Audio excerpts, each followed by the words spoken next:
Namun beredar kabar bahwa yang bersangkutan telah ditangkap oleh penyidik Kejaksaan Negeri atau Kejari Jakarta Timur.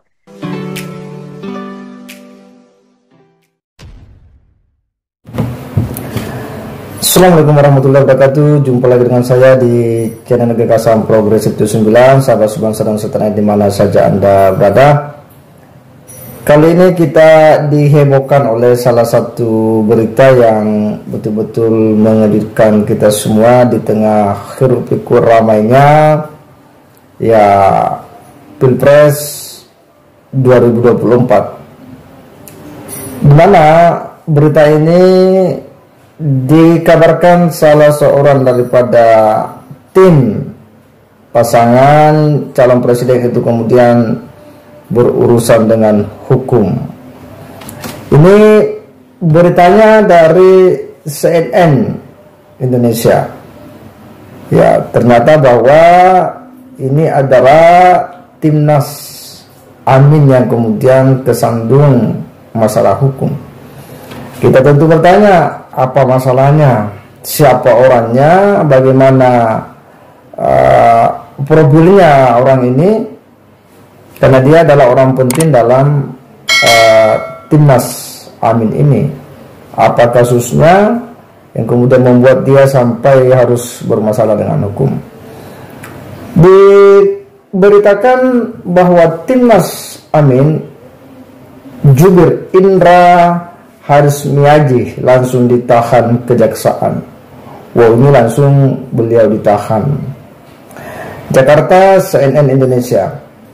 Ketua Tim Hukum Timnas Anies Baswedan, Muhaimin Iskandar Amin Ari Yusuf Amir mengatakan Indra Harismiaji ditahan oleh Kejaksaan Negeri Jakarta Timur lantaran diduga terlibat kasus penggelapan pajak.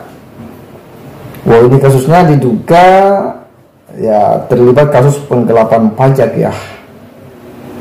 Indra merupakan salah satu juru bicara Timnas Amin di Pilpres 2024. Dia juga terdaftar sebagai caleg DPR di pemilu 2024 dari Partai Nasdem. Jadi beliau ini adalah politisi Partai Nasdem. Kejaksaan hari ini langsung menahan dia di Kejaksaan Jaktim, kata Ari saat dihubungi Rabu 27 Desember 2023.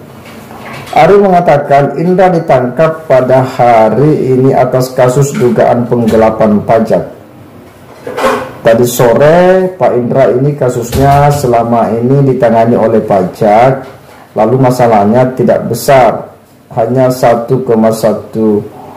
miliar diduga penggelapan pajak di perusahaan yang dia sudah tidak lagi sebagai apapun, kata dia. Ini kata Arya. Ari lalu memastikan Timnas Amin bakal memberi pendampingan hukum kepada Indra. Kami tim hukum nasional Amin mendampingi secara hukum. Kami harap proses hukum ini bisa berjalan dengan fair dan transparan, kata Ari. Sejauh ini pihak kejaksaan belum mengumumkan penangkapan yang dilakukan terhadap Indra Harismiaji. CNN Indonesia.com masih berupaya meminta klarifikasi kepada pihak kejaksaan terkait informasi ini. PLT Kepala Seksi Penerangan Hukum Kejati DKI Jakarta Herlangga Wisnu Murdianto belum memberikan respon untuk memberikan klarifikasi. Berdasarkan informasi yang dihimpun, Indra pernah dilaporkan ke polisi terkait kasus dugaan penipuan dan penggelapan. Oh, ternyata sebelumnya juga ini pernah ada masalah, kasus hukum juga yang mendera, dan pernah dilaporkan juga ke polisi. Polisi sudah menangani kasus dugaan penipuan dan penggelapan yang melibatkan Indra sejak 2020. Oh, jadi memang dia pernah ada masalah itu sejak 2020 ya. Polisi pun sudah berulang kali memanggil Indra untuk diperiksa selaku terlapor, namun yang bersangkutan kerap mangkir. DPR RI Partai Nasdem dari Dapil Jawa Tengah 1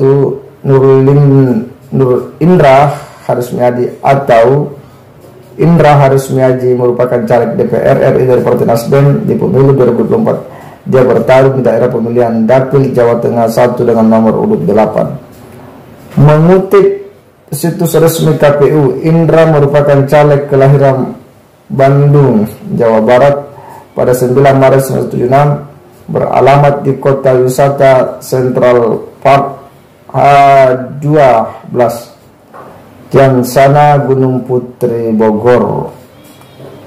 Jadi itu dia punya profil ya, ternyata dia adalah politisi dari Partai Nasdem yang memang punya riwayat yang bermasalah, pernah dilapor pada tahun 2022. Artinya ini adalah situasi yang memang menjadi ujian berat bagi pasangan Amin ini, karena beliau adalah salah satu jubir ya. Tentu orang ditempatkan sebagai jubir itu artinya bukan orang sembarangan, yang dianggap mumpuni ya, punya kemampuan yang lebih ya dalam rangka ya memenangkan ya calon melalui ya pemberitaan ya. Sebagai juru bicara tentu dia sangat berperan penting dalam rangka mengkomunikasikan ke publik tentang bagaimana calon beliau ya, bagaimana visi misinya, program-programnya, dan itu tentu akan sangat ditentukan bagaimana jubir bisa menarasikan ya kepada publik, kepada rakyat, sehingga rakyat itu bisa memahami apa yang menjadi visi misi daripada capres dan cawapres. Tetapi situasi yang menderah dari jubir Amin ini ya, sekali lagi tentu ini akan menjadi pekerjaan berat ya, pekerjaan rumah bagi tim Nasdem ini, tim Amin ini ya, karena tentu ini akan sangat mempengaruhi ke depan proses-proses ya menjelang Pilpres nanti di 2024.